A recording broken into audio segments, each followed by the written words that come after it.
अस्सलाम वालेकुम व्यूअर्स, मेरा नाम है मुबशर हुसैन और आप देख रहे हैं एम फीड डॉट फैटिंग फार्म। और माशाल्लाह से बच्चे आ गए हैं मेरे फार्म पे। आज 20 जानवरों का फ्लॉक आया है पहला। ये आप देख सकते हैं कि जानवर रिलैक्स हो रहे हैं। सुबह हम गए थे मंडी, आज मुल्तान मंडी से जानवर हमने ख़रीदे हैं। 20 जानवरों की फ्लॉट आई है ये पूरी। तो माशाल्लाह अच्छे रेट पे मिल गए हैं हमें। कुछ जानवर छोटे हैं। जो मिनिमम वज़न है एक जानवर का, सबसे जो कम वज़न वाला जानवर है वो 180 केजी का है और ज़्यादा से ज़्यादा इसमें 230 केजी का जानवर है।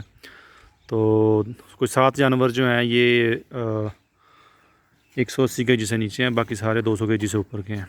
ठीक है, मतलब 7 जानवर 200 केजी से नीचे के हैं, जो जिसमें 180, 190, 196, 195 इस तरह के हैं कुछ। बाकी जितने भी जानवर हैं वो सारे 200 केजी से ऊपर हैं और 230 तक मैक्सिमम वज़न है इनका। तो आप देख सकते हैं किस तरह ये जश माशाल्लाह खुश फिर रहे हैं अभी, क्योंकि सारा दिन इनको हमने बांधे रखा था। गाड़ी के ऊपर भी 2 घंटे का सफ़र था, तो उसके बाद ये जाके अभी इनको हमने खोला है। तो ये खुले ही फिर रहे हैं। अभी थोड़ी देर में इनको पानी शानी पिला के तो खुराक देना शुरू करेंगे। तो दुआ कीजिएगा कि अल्लाह पाक बेहतर करे, हमारे कारोबार में रिज़्क़ बरकत डाले। दुआ में याद रखिएगा और चैनल ज़रूर सब्सक्राइब कीजिएगा, वीडियो को लाइक करके शेयर कीजिएगा। Thank you so much.